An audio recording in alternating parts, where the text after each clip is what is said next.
And whether it was LSD that I had on me or marijuana that I had on me, it would all be gone in like 20 minutes.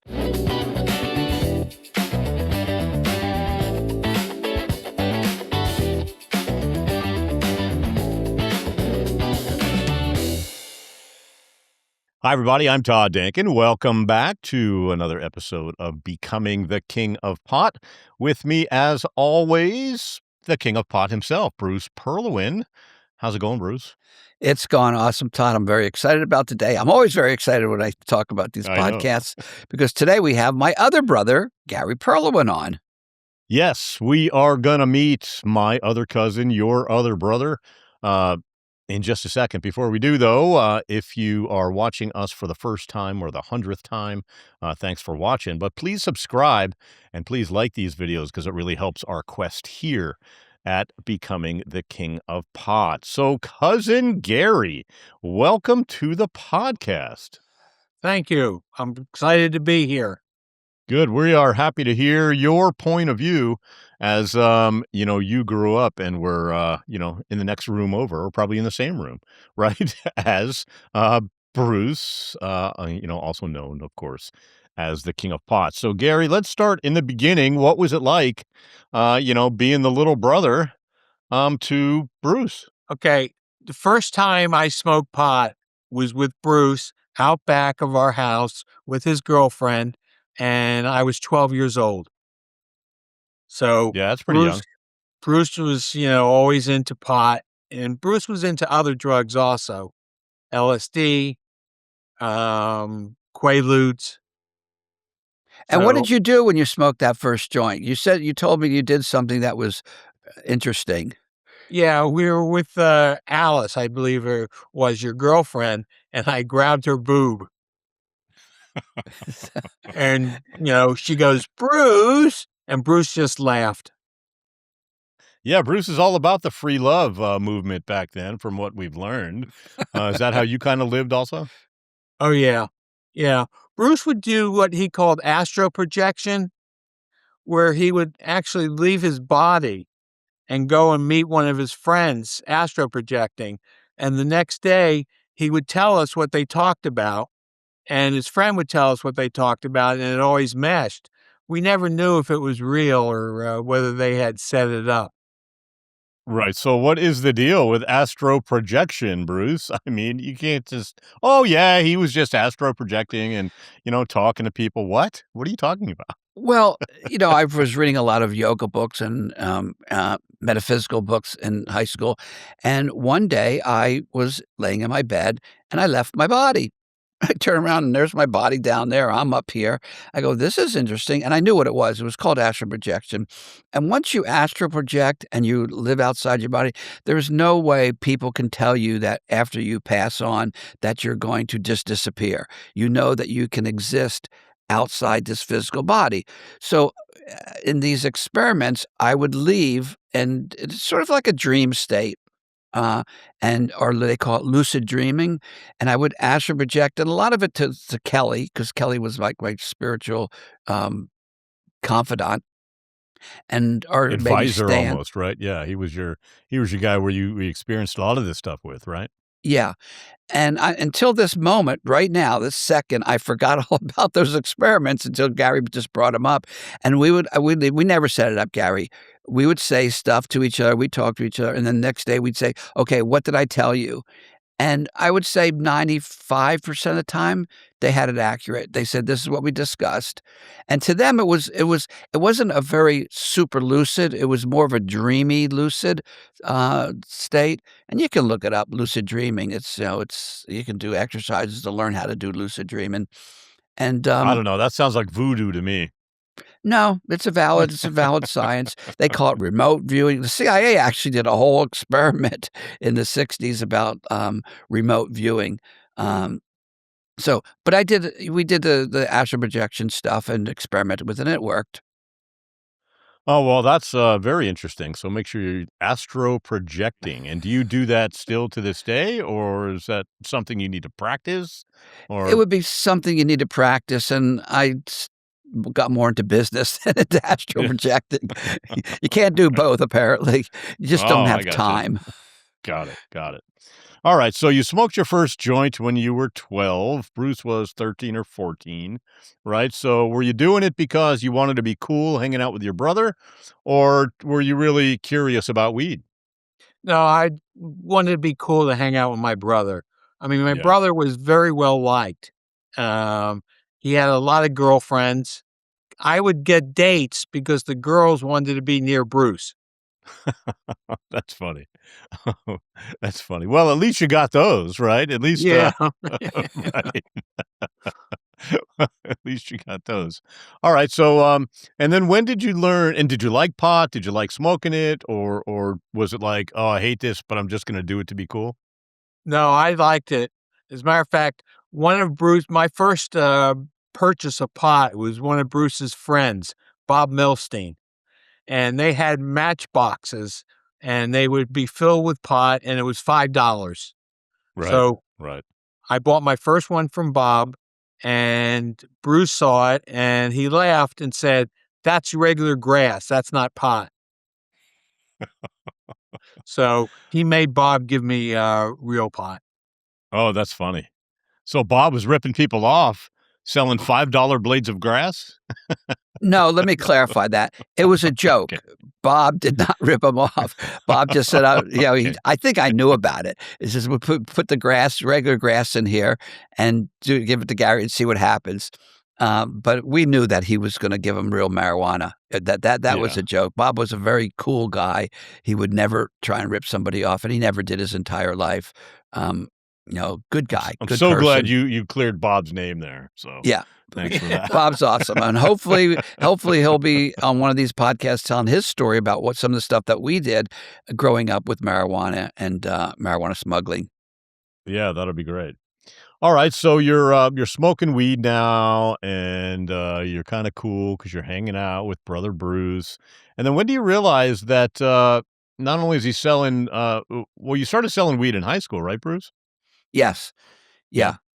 Yeah. So did you know Gary, or was it secret, or were you helping him get customers? How did that all work? No, I knew that he was selling pot. As a matter of fact, I know that the dean used to stop him in the hallway and say, "Come in here, we're gonna search you, Oh, that's funny. see if he And had did you any keep drugs pot on on him." you, or was it in your locker, or did you keep it in your car, or how'd you hide it, Bruce?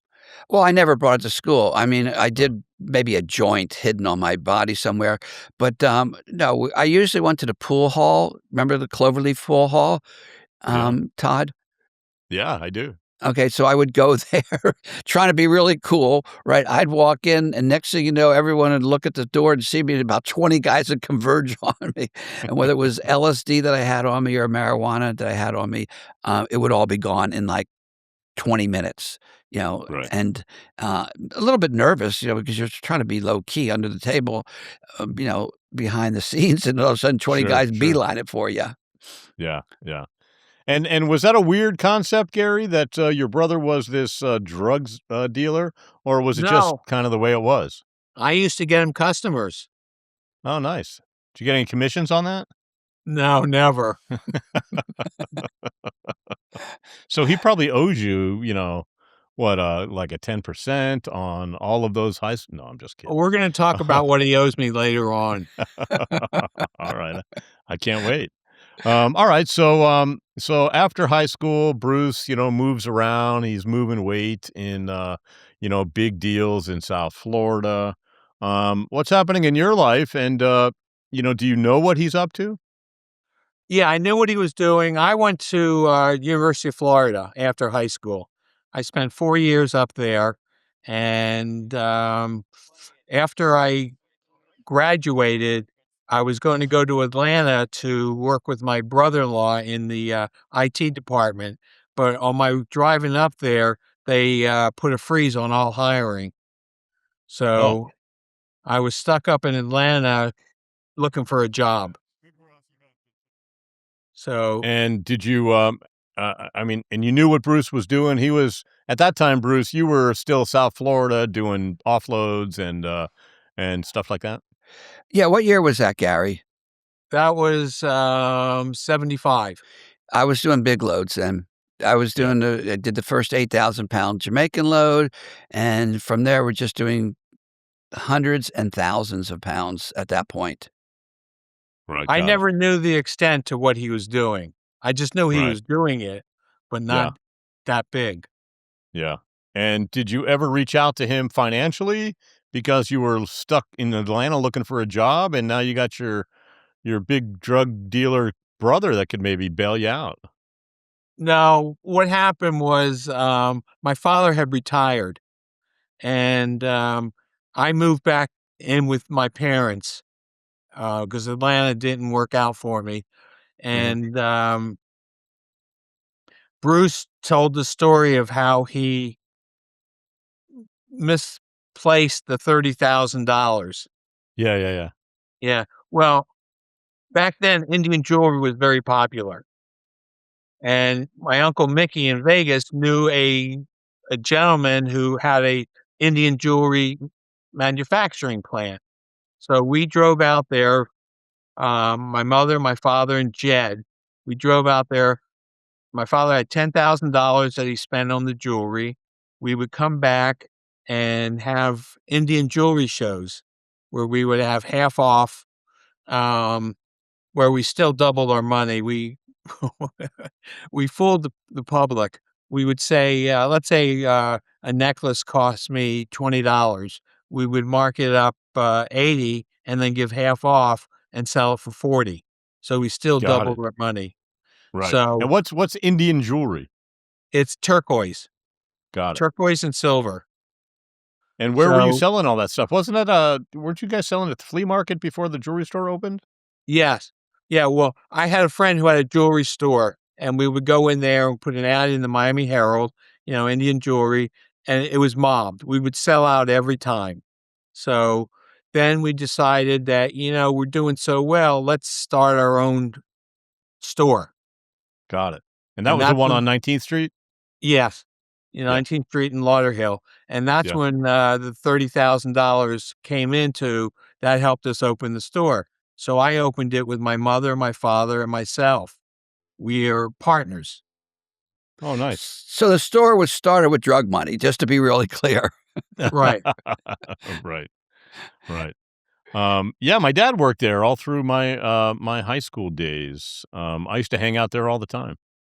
Yeah, Um, your dad worked for us, and Craig's, ex-wife, who's his ex-wife now, she was his right, wife Tony, then, right? worked for us, Yeah. and, she would bring in the daughter, Nicole, and put her in her playpen, and, we also did jewelry and, gift shows, and Tony, would work the shows with us.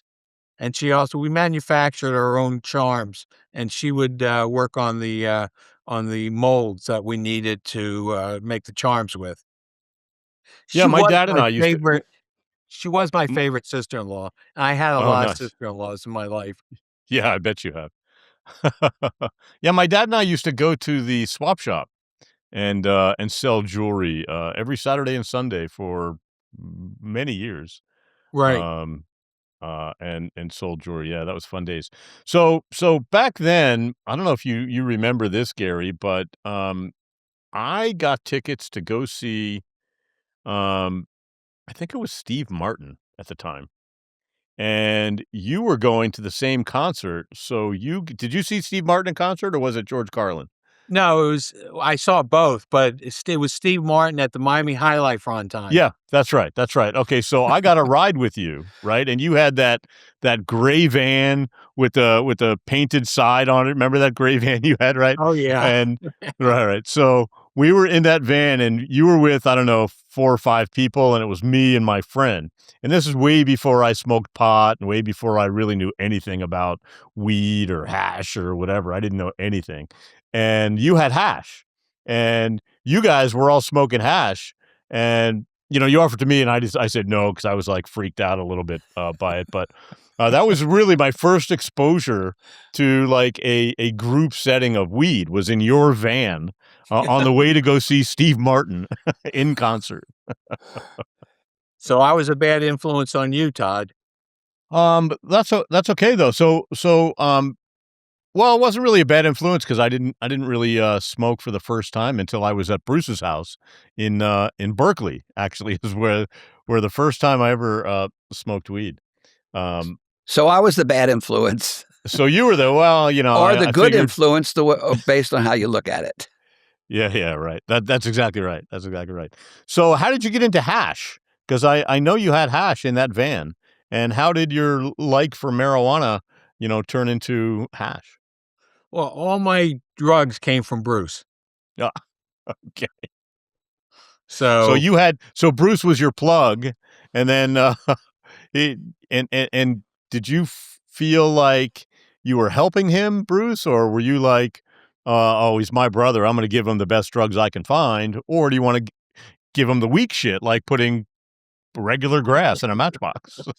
No, the regular grass was a joke, but, no, he got the best of the best. We were smugglers, so we got the best hash. We got like, last episode when Roseanne told you she bought a kilo of Afghani hash for herself. Yeah. We had back then, the hash was somewhat rare, although there was a lot of hash coming into America. I don't know if it was Lebanese, black Afghani, hash. Do you remember the term of the hash, the description of the hash, Gary? no, I don't remember that. So, but he got the best. Whatever was around, he got as good as I got. And he Yeah, never Turkish, charged me for it. It was never always charged free. you for it? No, it was always free. Oh, nice, that's a good price, Yeah. you know? Right. So, so tell me about the jewelry store a little more, because I know Craig used to launder money in there. How did that whole system work? Yeah, what it was is Craig was making all this money, and he would launder it through the jewelry store, and we would give him a paycheck every week. Right, So even right, so though he didn't really work for us, he was getting, his paycheck to help launder the money. Plus, jewelry, it was all a cash business back then. So Todd, I want to interject. And we talked about, or we didn't talk about, we talked about off the podcast about the different industries that marijuana money started. What was the effect of marijuana on America? I mean, it's incalculable. But I said, well, we started the health food movement. Either we bought the health food stores or we're the customers. The right. concerts, Glenn Martin, he was another smuggler, did 100 concerts. So the whole concert movement, the music industry was all funded or fueled by marijuana money. Here's another one, the Back to the Land movement. Now, the jewelry store movement. How many jewelry stores around America? And there was probably a ton of them, Mhm, because jewelry, the puka shells and the Indian jewelry was very, very popular with the hippies. mhm. So we started a lot of the jewelry industry business. I know one of the biggest, what do you call it, diamond stores. I don't want to say the name of it, but it's a billion-dollar industry. They have stores all over the Caribbean. That was started by a marijuana smuggler and marijuana money. So, What do you mean you don't wanna say the name? Come on, dish. Diamonds International. I'm not sure if it was marijuana money. All I know that Abe and Wendy Stark, she went to high school with us and took LSD and smoked pot and went to Fairchild Gardens. She was one of our core group of hippies. And when Abe got out of jail for marijuana smuggling, she funded him to take a lapidary course, and they grew into what's known as Diamonds International. They're the partners, and I said it was drug money. It wasn't drug money because he had already been busted, and so but they started that, and now they're in all the islands all over the Caribbean, the Bahamas, Florida, in this billion-dollar company called Diamonds International. So, Well, you heard it here first, folks. How about that? Our first scoop, Bruce. Our first scoop. Diamonds International, funded by drug money. Film at well, 11. we don't wanna say funded by drug money but it was funded or fueled by, Allegedly, right? influenced by, hippie marijuana smugglers or Allegedly. smuggler, one. Right, right. That's funny. All right, so, Gary, did Bruce ever put you to work? Did you ever do anything? Did you deliver shit? What did you do, in the company? I was a mule for him. He call me up and say, "Go check into this hotel. A guy's gonna come up and give you cash." The first one, it was $80,000. He said, "You Mhm. need to count the money and then go up to the Pompano Plaza on the Turnpike and give it to 2 cowboys. They'll meet you up there. So I did that, and when I met these 2 cowboys, I thought for sure they were gonna kill me. Right. Right. So let's talk about that. So you got 80 grand, you're meeting these 2 dudes you don't know. What's going through your head? I was scared. Very honestly, like I said, I thought they were gonna kill me because I was a witness to what they were doing, Right. but they didn't. They just took the money and thanked me and went on their way. 2 So things So was I about that a did that. it. common thing? Wait. Was that a common thing, meeting people at the rest areas on the turnpike? Not always, but yeah, several times. I mean, I did it several times for him. He paid me Yeah. $500 each time I did it. Right. And So I wanna interject something. $80,000 back in those days is close to 400,000 or almost a half a million today in 2026. So, it doesn't sound like a lot, but it was a lot. Gary, what did you think they were gonna do, shoot you in the parking lot? what's that? I'm What sorry? did you think they were gonna shoot you in the parking lot Yeah, I did. and leave you there dead? Yeah, that's what I thought. Right. So when you leave the scene, when you say goodbye to these cowboys and they take the money and you get in your car, are you like, ah, Oh, I was totally relieved. Yeah. right. I guess the ride back was much better than the ride there. Definitely. Right. So, how many times did you, collect this $500 for delivering either weed or cash? And did you deliver any weed? Yes, one day Bruce calls me up and says, "I got 3 suitcases full of pot. I need you to fly to San Francisco." He said, back then, when you checked your luggage, they gave you a a ticket, and then when Yeah. you got your luggage and leave the airport, they would check the ticket on your luggage and the ticket in Right. your hand. Well, I flew out there and I met 2 guys, gave them my tickets, and, they took the suitcases, and I flew same day, I flew back to Fort Lauderdale, and Bruce paid me $500 for that. Now, on a previous podcast, he said that when he had people with his suitcases out to San Francisco, that he paid them $1,000. So he still Oh, owes so me he's $500. gotcha. And either I paid him 1,000 and he doesn't remember right, or I do owe him the $500. No, you were thinking he's my brother. I get a discount. Right. So Discount. and that's where So the what were backup comes in because, nobody was around. Kelly wasn't around, Sally wasn't around, Carol wasn't around. I needed that pot to go out to California. So what do? Gary the backup, right. the tried and true, brother who's always there in an emergency. And Gary, you were just fearless about it? Once you did it one time, once the Cowboys didn't kill Yeah. you, or Yeah, what was no, kinda once going I through your did head it then?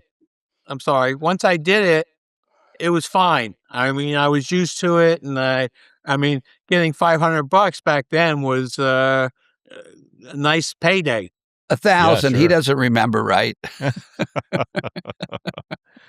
Yeah, it's the first thing that goes, right, is the memory, right? So you're flying some suitcases to California, you're bringing some cash. What else is happening, and how do you get more involved in the company? Oh, yeah, I got a good story. I was living with my girlfriend in Lauderhill, and Bruce calls me up one day, and my girlfriend was on the other line, which I didn't know, and Bruce goes, "You have a passport?" I said, "No." He said, "Well, get one. I'm sending you to Colombia." And when my girlfriend heard that, she just started ranting and raving, "There's no way you're gonna send him to Colombia, yada, yada, yada," and Bruce just cursed her out. He just went off on her saying, "Mind your own business, you B word," and, but I told him there's no way I'm going to Colombia Yeah, what made you fear Colombia, but you didn't fear San Francisco? because San Francisco was American. And the girlfriend didn't know he was going to San Francisco. Right. Yeah. So, Got it.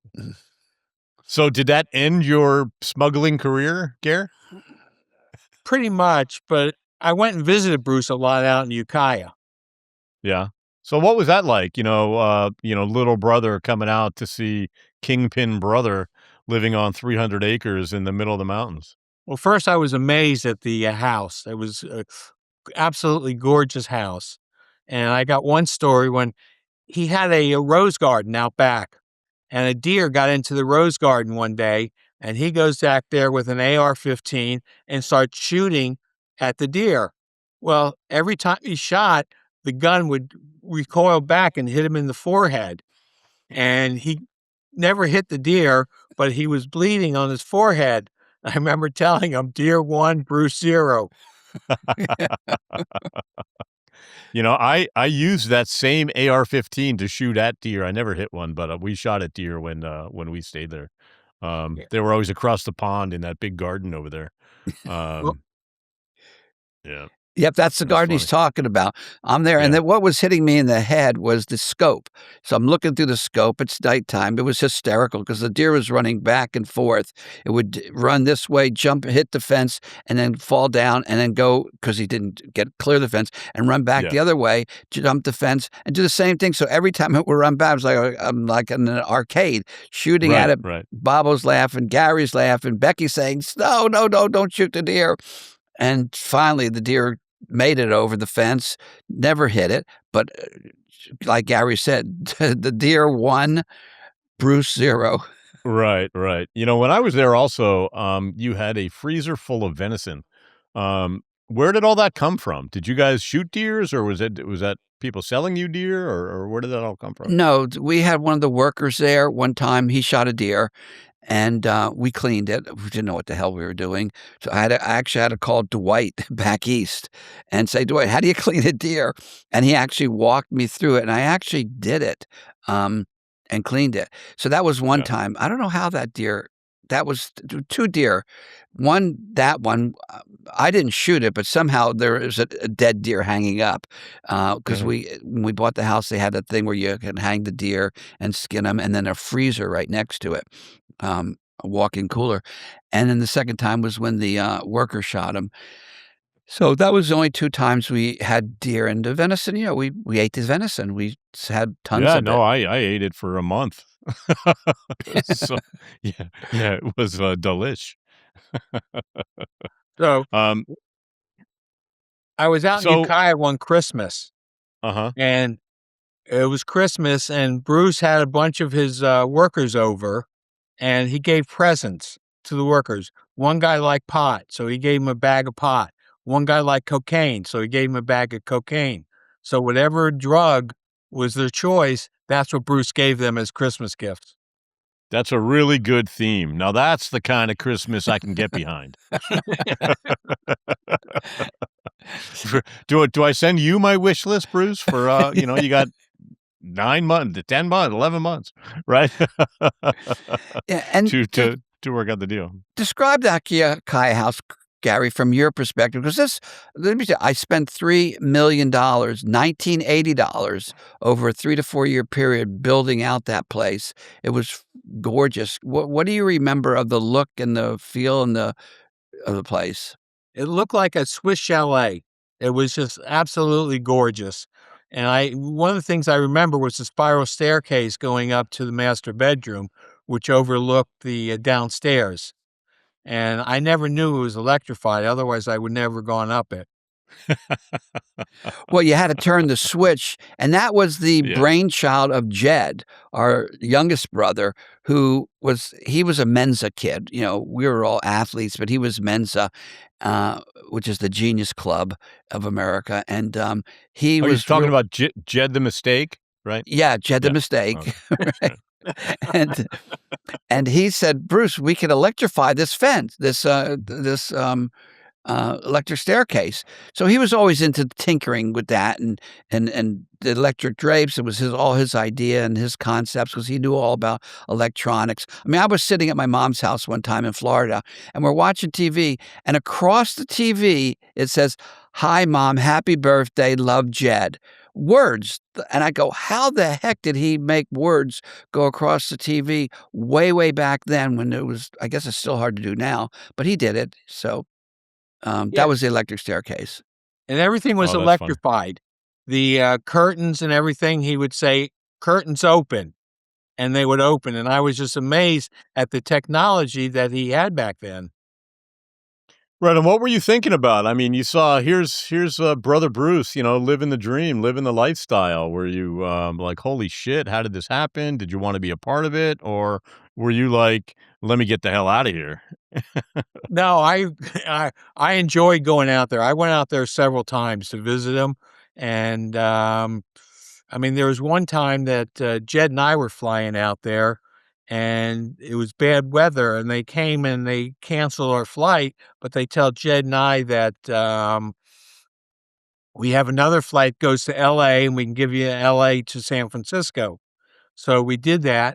Of course, they lost our luggage, so I had to wash my clothes every day out there.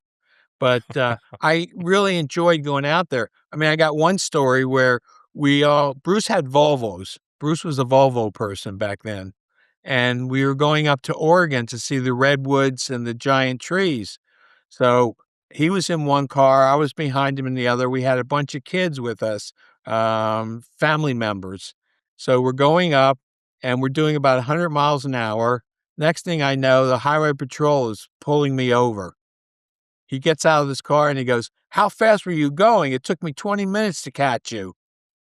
And he Right. gave us both tickets, speeding tickets going up. And then coming back, we were doing 100 miles an hour. We got pulled over again and got speeding tickets again. And of course, Bruce paid for them. Well, of course, and no So, weed in the cars at that point? no, no, we didn't have anything because we had the kids with us. Uh, And then coming back, he had this, long, he explained the long roadway up to the house. And I was about a quarter of a mile behind him. I come around the curve, and all the kids and Bruce are standing in the road. He had driven the car off the cliff, oh, and it got no. caught up in trees, so they were able to climb out and get out. And he goes, "Don't tell anybody that we did this. Don't tell the mothers." Well, let me explain that. Please. It's a dirt road and it's a windy road, and I right here remember. is a cliff that goes really, really far down. And Aubrey says, "Dad, do the fishtail thing." So I go, okay, so I'm speeding and I'm making this fishtail, the back of the car sort of slide, and it slids and right off the road. Now it was probably about 70 feet down to the creek, and we landed in a tree which was about just 20 feet off the road, and that tree was the only tree there. If that tree wasn't there, we would all died. Alright, so the car's on an angle, so we all climbed out this window and got on the road, and then Gary came up and drove us home, and I said, "Okay," I gave every kid $5. I said, "Now do not Big tell Beck." spender. Yeah, I go, "Do not tell Becky what happened. All right, you promise, you promise, so don't tell her." All right. So meanwhile, we call the tow truck, and the tow truck comes, and about an hour or an hour and a half later, Becky goes, "Bruce, I need to talk to you," because there's all these kids, right? "I need to talk to you upstairs in the bedroom." I go, "Darn. I know I should have given 'em $20 to keep their mouth shut." So anyways, I got reamed another you know what, and, uh, for, being wild. We were wild, we were risk takers, that's the whole thing about a smuggler. High testosterone, and they're all the same, we're all the same, just nuts, wild, risk-taking guys. Yeah. Um, that was the lifestyle. Can D do people, not can't do people. Yeah. "Yeah, I can do that. Yeah, we can do that. Yeah, we can do that." Right? Yeah. Yeah, "Oh, look, the west coast of Colombia, there's a west coast. Look, we could take a boat." I remember pointing to the map. "Here's the west coast of Colombia, here's America, we can take a boat and do it that way." Little did I Right. know the logistics we overcame, but it was the can-do attitude. We can do this, and we did do Right. it. Right. Right. And, So, how much time did you spend up in Ukiah, Gary? we would spend about a week each time we went out there. I went out there probably 4 or 5 times. One Yeah. time, he sent me to Mexico to Oh, look at a well, tell silver that mine. story.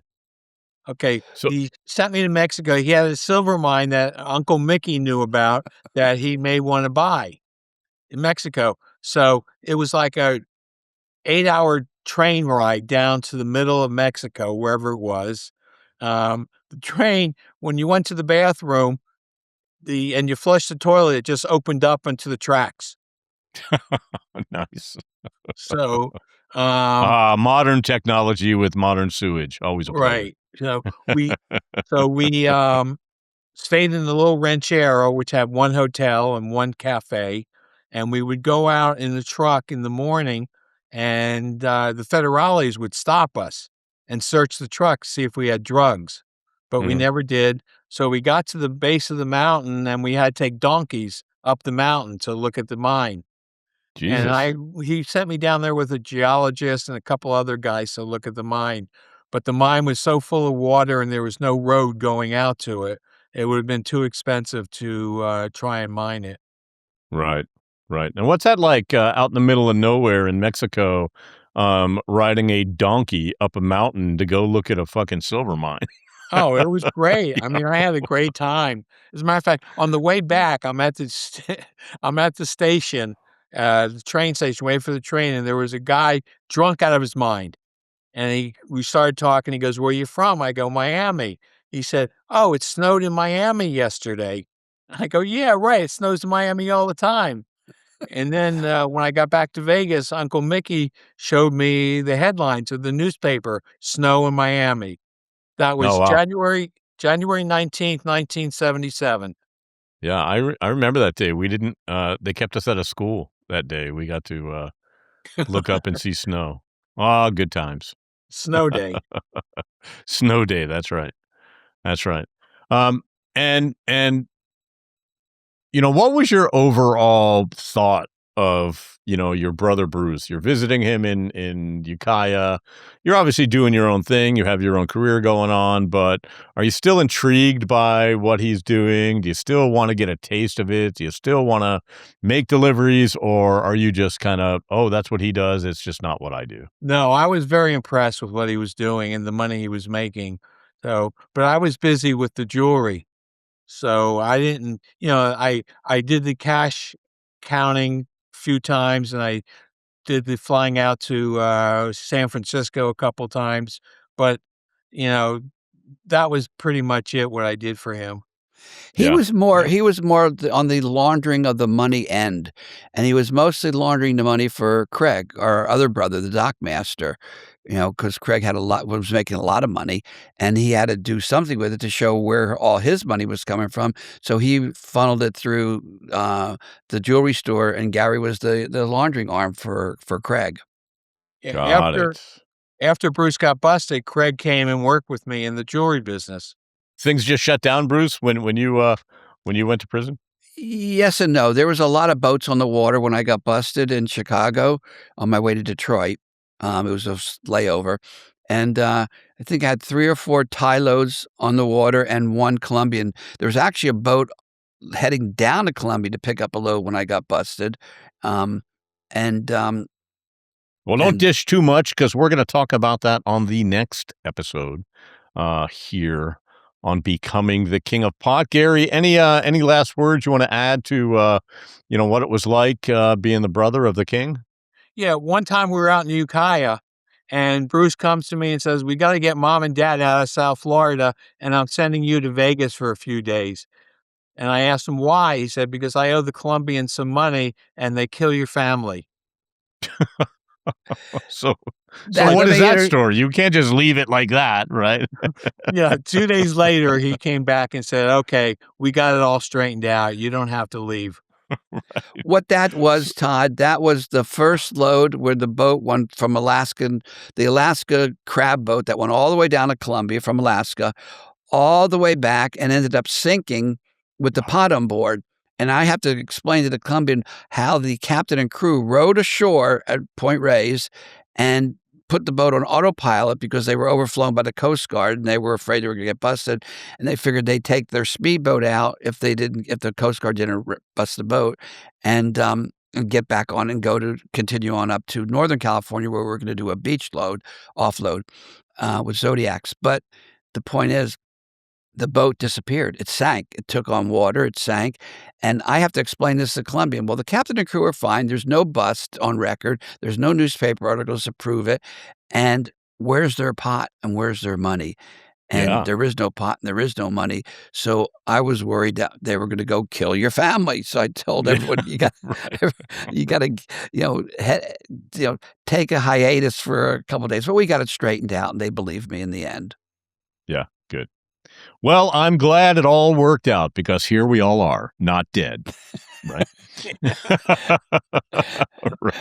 So, thanks Not for taking yet. care of that. Not Right, yet. right. Thanks for taking care of that, Bruce, because who knew that my life was in danger? Because we are family, and I only lived a couple of blocks away, and, if the Colombians are killing people, thanks for the heads up. Yeah, appreciate that. And if you were at the house when they came in, look, they would come in, they would kill everyone, the maids, the cooks, the dogs, the fish, The dogs even? the dogs and the cats, anything alive. They were just nuts. Yeah. That was the cocaine craziness. That's why I moved from Florida to California, where it was still mellow and not insane like it became in Miami. Yeah. No, I hear you. All right. Well, Gary, thanks a lot for joining us here on the podcast. We appreciate your stories and your perspective. Bruce, we will see you next week where we'll start talking about you actually getting busted and how the company went on and what happened with you next. So thanks for joining us once again, Gary Perlowin, brother of King of Pot, Bruce Perlowin. I'm Todd Dankin. This is Becoming the King of Pot. We'll see you next time.